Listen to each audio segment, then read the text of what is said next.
Il existe des milliers de raisons de vouloir quitter son taf pour entreprendre, sortir du salariat et enfin devenir entrepreneur, travailler pour soi et gagner son propre argent. Parmi les raisons les plus connues, on va avoir le burn-out, quand on va avoir trop de travail, quand on va s'épuiser professionnellement. Par exemple, un patron qui ne va pas assez nous mettre en avant, qui va nous donner du travail qui est très dur, des échéances qui ne sont pas tenables. Ça va être vraiment une ambiance chaotique pour la personne qui va vivre ça, parce qu'elle va avoir l'impression de ne jamais avoir de moment pour se reposer et donc se ressourcer. A l'inverse, on a aussi le bore-out, c'est-à-dire quand on est dans une profession qui ne demande pas énormément de compétences, qui demande par exemple 2 heures de travail par jour alors qu'on a un forfait de 7 heures à honorer. Et ça, c'est un problème parce qu'on peut croire au début que c'est cool de ne pas faire grand-chose, d'être tranquillement sur l'ordi. Sauf qu'en fait, la réalité, c'est que on peut rapidement se retrouver dans le mal de tâches, c'est-à-dire qu'on n'a pas assez de choses à faire, on se sent inutile et on perd confiance en soi. Donc autant le bore-out que le burn-out sont 2 notions qui sont dévastatrices et qui peuvent nous pousser à quitter notre taf. Mais la raison principale, c'est bien le manque de sens. Bien souvent, on se retrouve dans un open space avec des collègues qu'on voit tous les jours. On fait des tâches qui ne sont pas forcément super passionnantes, on est moyennement passionné, on vient ici pour finalement subvenir à nos propres besoins, nourrir notre famille. Et au final, on se rend compte, on se dit, mais qu'est-ce que j'ai accompli dans ma vie? Pourquoi je suis encore là? Qu'est-ce que je fais dans ce bureau? Pourquoi je ne suis pas en train de vivre mes rêves, en train de profiter de ma vie, de profiter de mes proches, de jouir du temps comme bon me semble et de ne pas finalement suivre un calendrier très protocolaire lié à un contrat de travail? Bref, on se dit que notre patron n'est pas forcément plus intelligent que nous et qu'on pourrait très bien être un patron nous aussi. Évidemment, il y a de quoi douter et je suis le premier à connaître ça. Quand on est dans un CDI, on a souvent envie de partir, on a envie de prendre notre envol. Le problème, c'est que souvent, on se trouve face à des gens qui ne comprennent pas nos choix parce qu'ils sont totalement bien dans le système. Ils ont accepté finalement un petit peu la rat race, donc là, la course au rat. On est comme un hamster dans une cage, on tourne en rond.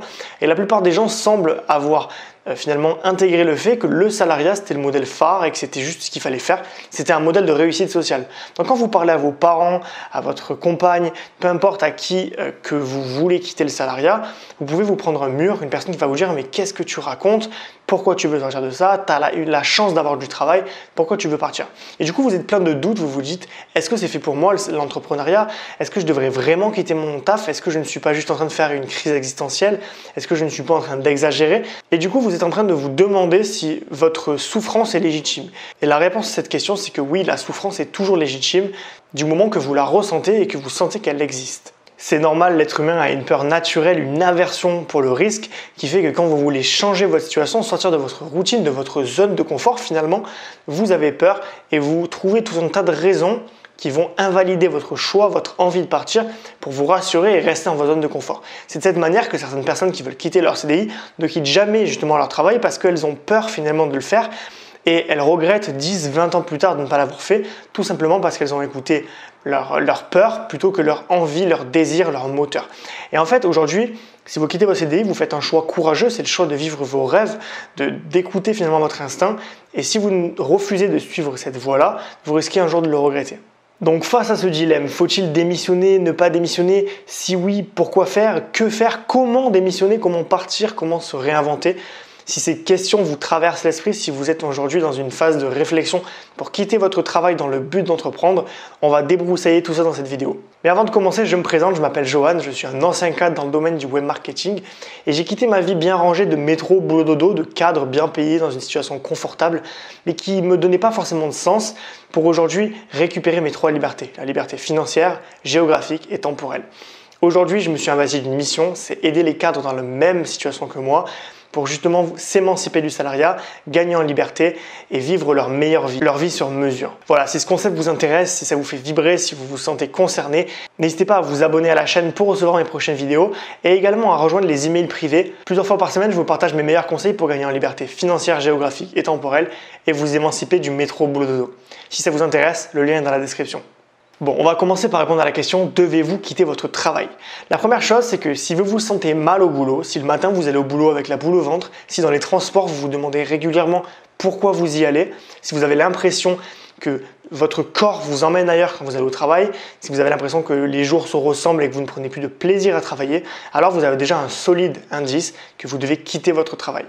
Fiez-vous à vos symptômes physiques. Écoutez votre corps. Le corps souvent somatise une certaine souffrance émotionnelle et vous devez vraiment être à l'écoute de votre corps. Les sensations que vous ressentez, que vous ne ressentiez pas au début, qui ont pu apparaître suite à plusieurs traumatismes ou plusieurs épuisements professionnels. Donc vraiment consultez votre corps, regardez ce que vous ressentez, regardez si vous avez des douleurs, si vous avez des pertes de mémoire, si vous avez une déprime qui s'éternise un petit peu, si vous vous sentez plus bien le matin quand vous allez travailler. Essayez vraiment de vous connecter à vos sensations pour savoir si vous allez mal et si vous voulez quitter votre travail. La plupart du temps, vous n'avez pas besoin vraiment de faire un choix conscient, vous n'avez pas besoin de faire le pour et le contre, vous avez simplement besoin de vous connecter à votre instinct.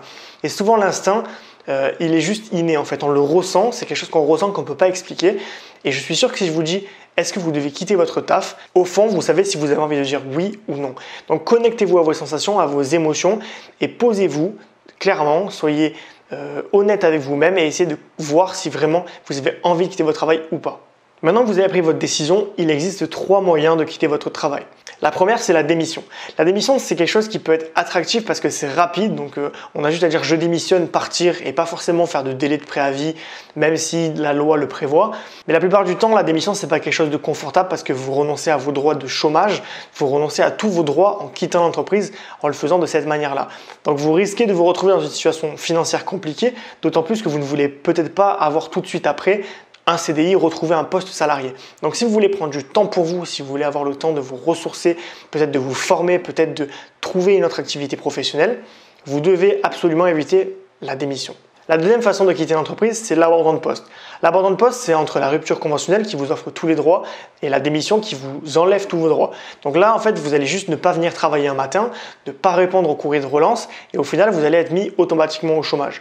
Donc c'est une méthode qui est plutôt efficace, qui est beaucoup utilisé, mais qui malheureusement prend du temps. C'est-à-dire que vous avez des délais de traitement de votre abandon de poste qui peut prendre de 1 à 3 mois. Donc vous pouvez potentiellement être privé de salaire pendant 3 mois, ce qui peut être problématique pour survivre et pérenniser votre situation.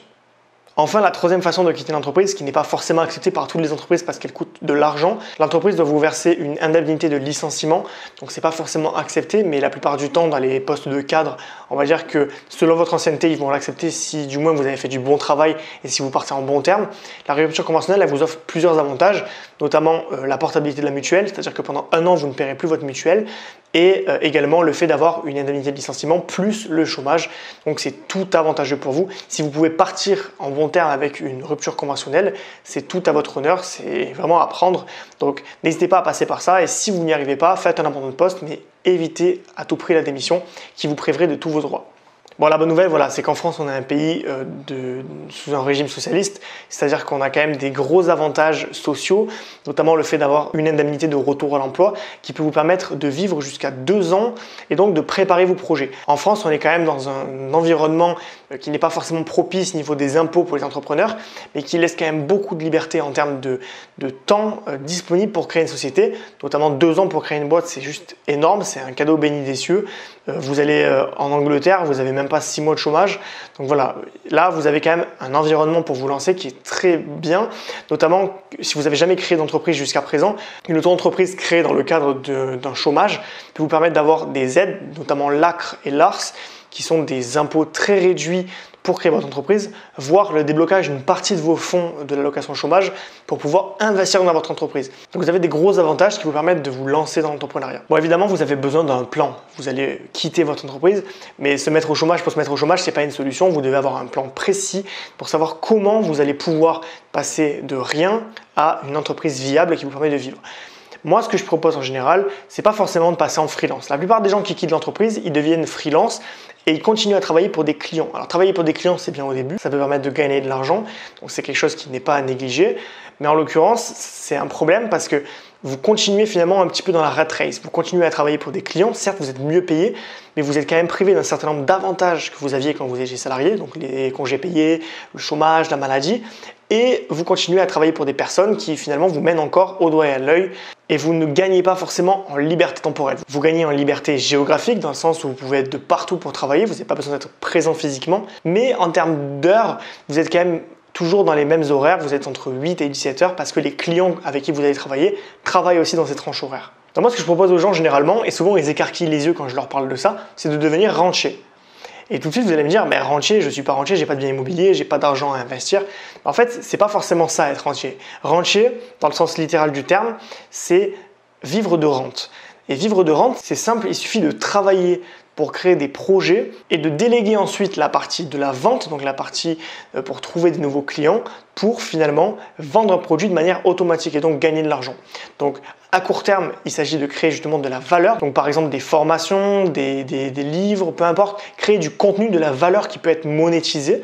Et ensuite, déléguer à des marketplaces tout ce qui est partie marketing, vente, etc.